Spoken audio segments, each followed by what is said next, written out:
Alright, everybody. Um, I know I've got behind on doing some videos. Schedule's been crazy, but I'm not making excuses. Just going to throw out a real quick one here today that I've been thinking about, and it's on the importance of scientific naming. You hear a lot of people in the aquarium hobby refer to fish by their Latin names or their binomial nomenclature or scientific names or whatever you want to call it. It's the two naming system that refers to the genus and the species of a fish or a plant or any living thing for that matter. And, why don't we just call it a swordtail or a red swordtail and not a Xiphophorus helleri? Well, many different reasons, but like personal experience, I have noticed that different people called the same fish different names, whether it be across the world or just in, one aquarium shop to the next aquarium shop. Whether I'm purchasing fish for myself, just looking, or selling fish, I have seen fish called different things. For example, when I purchased my most recent American flagfish, I went in and saw that they had them there. They had them labeled as a USA Killie. And when I told the worker at the store that I wanted a couple American flagfish, they had no clue what I was even talking about. Of course, they didn't know the scientific names either, so I had to refer to them by the name that they had them labeled as. But there's a number of wide varieties of fish that go by the same name. There's different species of freshwater angels. There's saltwater angels. So if somebody says they got a new fish and it's an angelfish, you don't know what they've got really. I've had people come in to my store whenever I had the store and ask what would go well with their fish that they got. And I said, well, okay, what type of fish do you have? And they'd say, those little orange ones. Well, at least that narrowed it down some. There's like how many thousands of little orange fish probably. The scientific name isn't used a whole lot with beginner hobbyists, but as you get more advanced, it becomes more popular because it's easier to distinguish which fish you're talking about. For example, let's go with this fish that I've got pictured here. Do you know what it is? It's a rainbow cichlid, right? Well, this other fish is a rainbow cichlid also, but they're different species. Well, the first fish, the rainbow cichlid, is also called a super red. Well, there's other super reds out there. We more commonly refer to it across the hobby as a crib or cribensis. But and I'm sure in other languages it's called other things also, but if I had referred to it as a Pelvichromis pulcher, there's no confusion as to what it is. And that is the binomial nomenclature, the two-word name. The Pelvichromis being the genus, or like a small grouping of fish, and the pulcher is the species, set up just for that specific species. So looking at an animal outside of the aquarium hobby, we can go with Canis lupus. Well, Canis, that's where they get canine, so it's that grouping of canine type animals, and lupus is for the wolf. So the reason that I'm familiar with this one is, in my state, they made it illegal to own Canis lupus. But they didn't specify subspecies. Subspecies are part of the same species. So, like, they're part of Canis lupus, part of that species. But they have changed away from the main species enough that they need a little bit more classification. So, by outlawing Canis lupus, the wolf, and I believe it's actually the gray wolf, because there's different species of wolves, but by outlawing Canis lupus, they also because they didn't distinguish, outlawed Canis lupus familiaris, which is the domesticated dog. So sometimes it's good to clarify your subspecies also. They meant to outlaw Canis lupus lupus, but outlawed all of Canis lupus. And that is a big sidetrack. But yeah, so you get your genus and your species, and then you can have subspecies.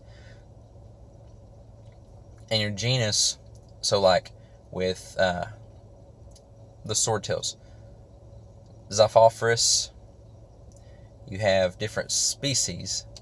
So you got Xiphophorus hilleri, which is like the green swordtail, and then you've also got Xiphophorus myri,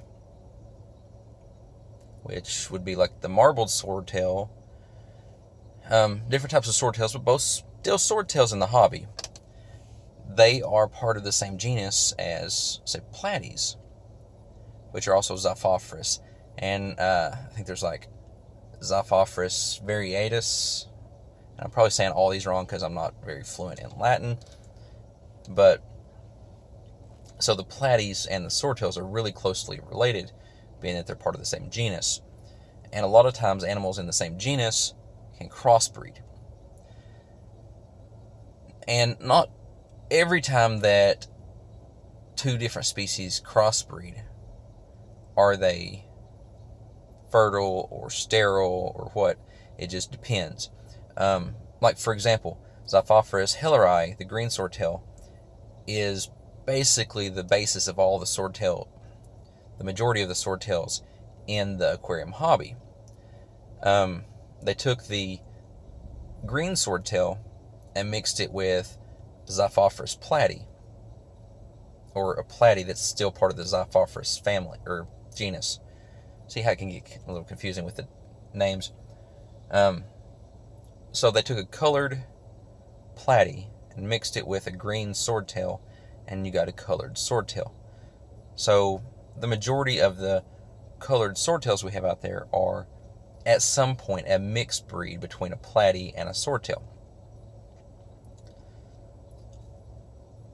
And the same thing's true with guppies and mollies. Are part of the same genus. They can crossbreed, but from all reports I've heard that the offspring of those are sterile, where the offspring of a platy and a swordtail are not. And this is how you get a lot of the other man-made creatures or fish, such as like flower horns, parrotfish. Another reason for scientific names, because there is another parrotfish or another freshwater parrotfish and various saltwater parrotfish that can get very confusing just calling it a parrotfish. But this is why it's important to call things by their scientific names also, so that we can know which species we're talking about, which fish is the one we're referring to. If we're trying to breed a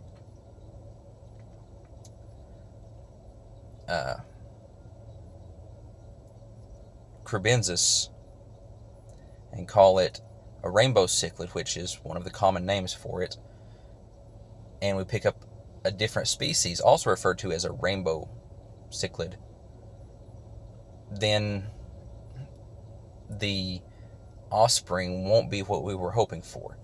And the common names come about because most of the time they're easier to say and something to make it more flashy, a tiger barb. But the common names, although they can be misleading, make it more flashy so that they can sell better in a like a pet store.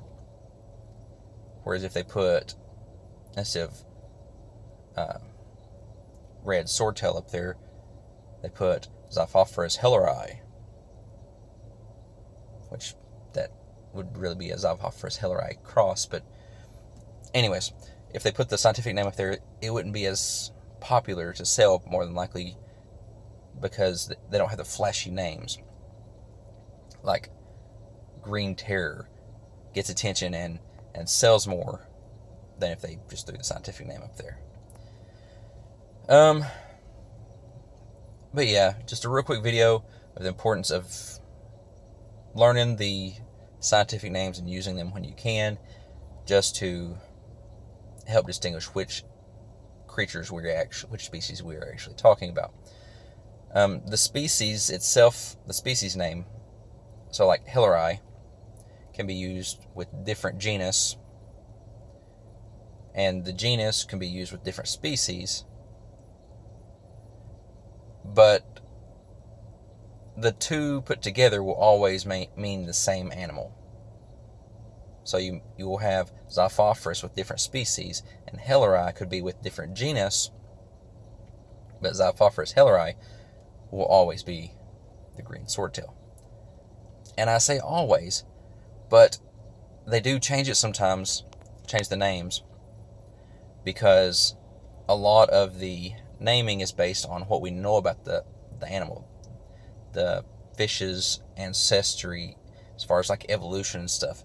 So if they think it's a rasbora, they may name it one thing, and then they find out that it's actually a danio, and they may change the name for it. And that happens every so often. Or if a certain genus gets too many animals in it, they might refile it somewhere else to split it up and make it easier to manage that way. But it's still, when you get used to hearing the scientific names and understanding what they are, it's easier to know what they're talking about and less confusing. Common names still have their place, especially for beginners, and so in my opinion, it's good to use the most common name and the scientific name when possible. So let me know what you think about the Latin names, the scientific names, the binomial nomenclature, whatever you want to call them. Do you use them? Are you good at pronouncing them? I'm not. What do you think about them? Should we just say, this is the common name for all fish? This animal is a Curbensis. Don't call it rainbow cichlid or super red cichlid or anything like that. Curbensis and everything else is wrong. Or should we keep doing it the way we're doing it? You know, what's your thoughts on the whole scientific naming? So yeah, leave comments, the thumbs up, subscribe, hit the notification button, the share button, all that kind of stuff, and we'll see you next time.